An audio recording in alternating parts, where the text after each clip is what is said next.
Келесі енді сіздермен біз ортан жілікке қарай өтеміз. Ортан жілік ағзадағы ең ұзын және ең мықты сүйек болып саналады. Жалғыз өзін қойып қойып, үстіне 2 тонна, 1,5 тонна зат қоятын болсаң, соны көтеріп тұра беретін сүйек болып саналады. Және осыған байланысты адамның дене ұзындығы, антропометриялық өлшем бойынша анықтаған болатын. Тиісінше бұны да айттық.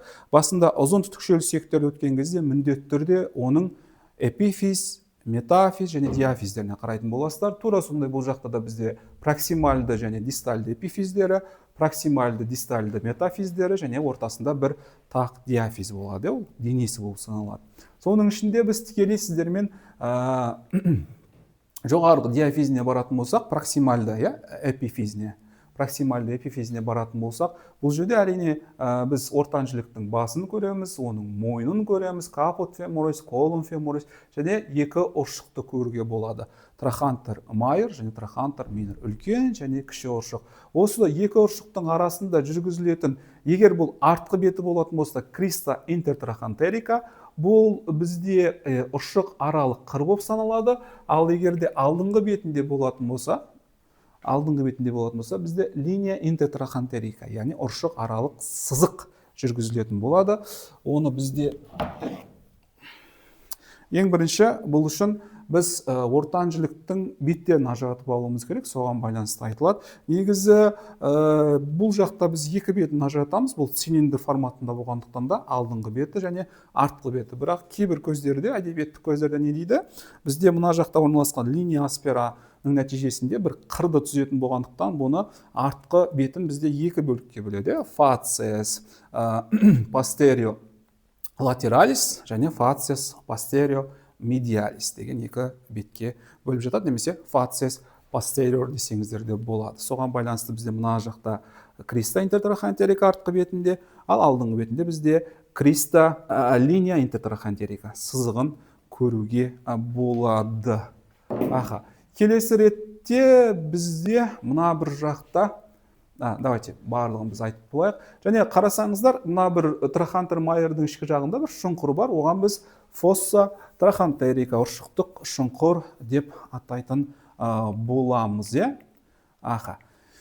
Және мына бір жерде алдыңғы беті бізде корпус феморис деп аталады, артқы бетінде бұл жақта да қоректік тесіктеріміз бар. Форамен нутрициум және артқы бетінде бізде осы бір орналасқан бұдырлы сызық бар, линия аспера деп атайды. Оның өзі 2 ернеуге бөлінеді. Лабиум медиале, яғни капут жақ бізде медиале болады, және лабиум латерале, медиалды және латералды ернеулер. Тиісінше бізде медиалды ернеу жоғары қарай көтеріліп, бізде линия пектинея.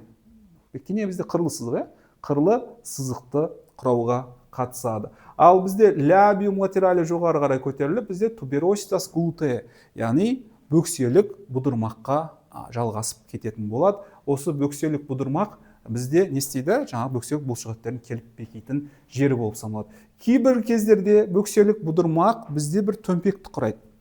Ол төмпекті кейде трахантер терциус, 3-ші ұршық деп те атасаңыздар болады. 3-ші ұршық деп атасаңыздар болады.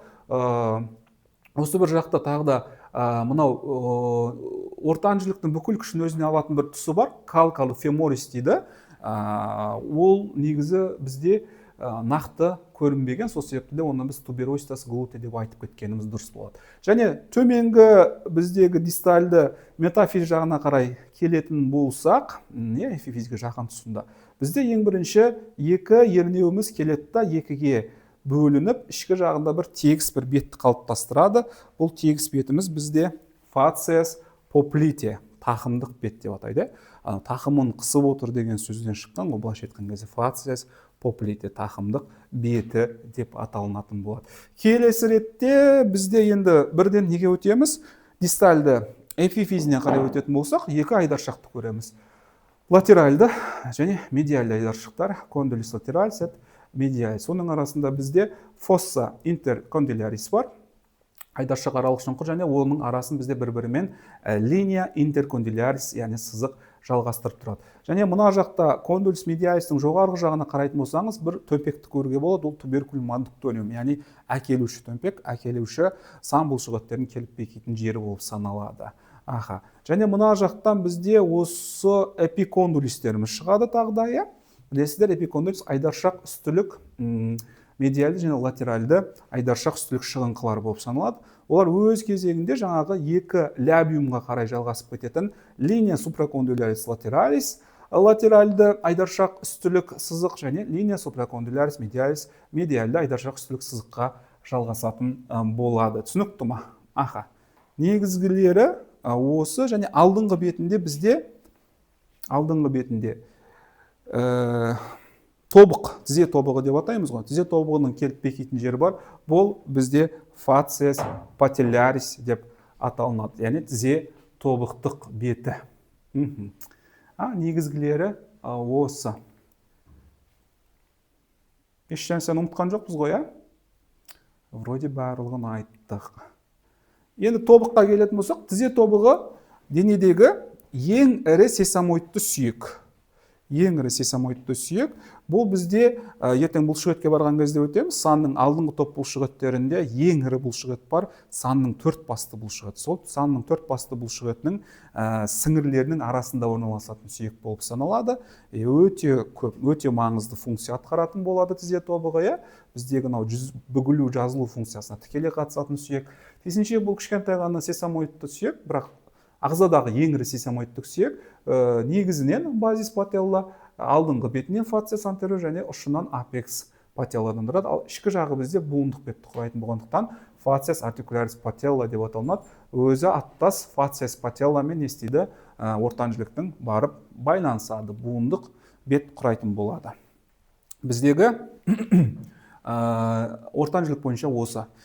Енді біз сіздермен бірге ортан жілікке қарай өтетін боламыз. Ортан жілік бізде ұзын түтікшелі сүйек болғандықтан да оның проксимальды және дистальды эпифиздерін, проксимальды және дистальды метафиздерін және бір диафизін ажырататын боламыз. Соның ішінде біз дистальды эпифизінен бастайтын болсақ, ол ең бірінші басы, капут феморис, мойны, мен ұстаптар мына мойны, колум феморис, және де бізде екі ұршығын байқауға болады. Мына жақта трохантер майор, үлкен ұршық, және ішкі жақтан, ішкі бетінен көрінетін, бізде артқы бетінен көрінетін трохантер минус, трохантер майус, трохантер минус, үлкен ұршық және кіші ұршық.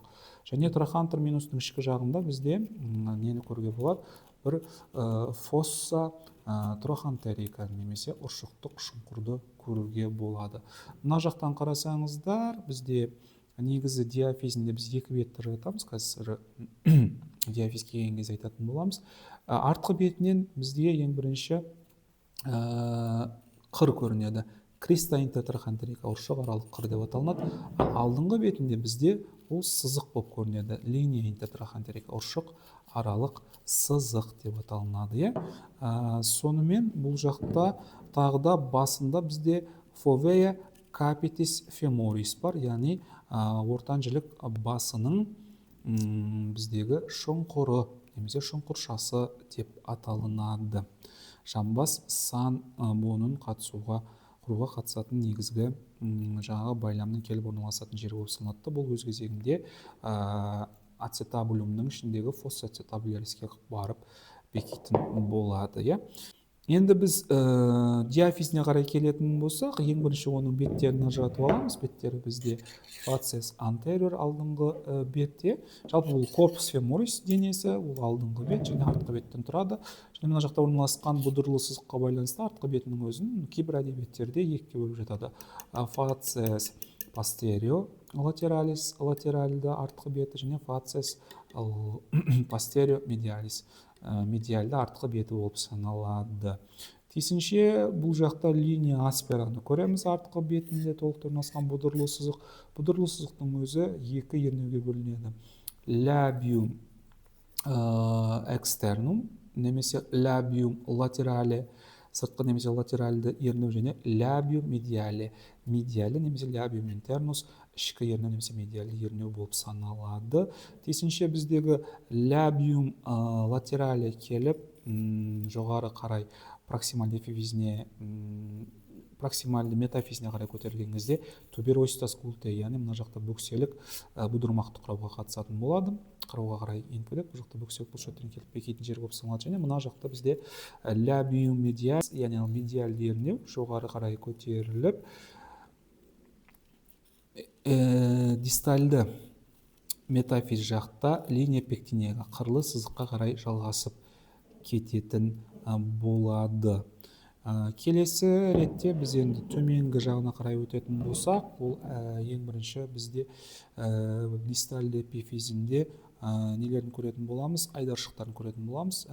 Бұл кондилюс латералис, кондилюс медиалис, оның арасында қалған шұңқырға фосса интеркондилярис, олар бір-бірімен жалғастыратын сызыққа линия интеркондилярис деп атаймыз, айдаршық аралық сызығы. Және мына жақта біздегі екі жаңағы айтып өткен линияларымыз, яғни екі ернеуіміз бізде өз кезегінде линия супракондилярис латералис, линия супракондилярис медиалиске қарай жалғасып кетеді да.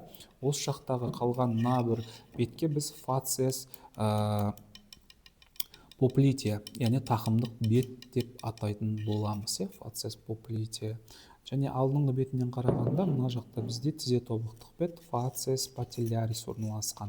Фациес пателлярис. Сонымен қатар бізде эпикондилюстерін ажыратамыз. Эпикондилюс латералис, эпикондилюс медиалис, латералды және медиалды айдаршақ үстілік өсіңкілер. Және мына жақта бізде басқа не көруге болады? Басқа бұл жақта медиалды жақта міндетті түрде бір төмпекті көреміз, ол туберкулум аддукториум, яғни әкелуші төмпек, әкелуші бұлшықеттердің келіп бекитін жері болып саналады санның. Негізгілері осы.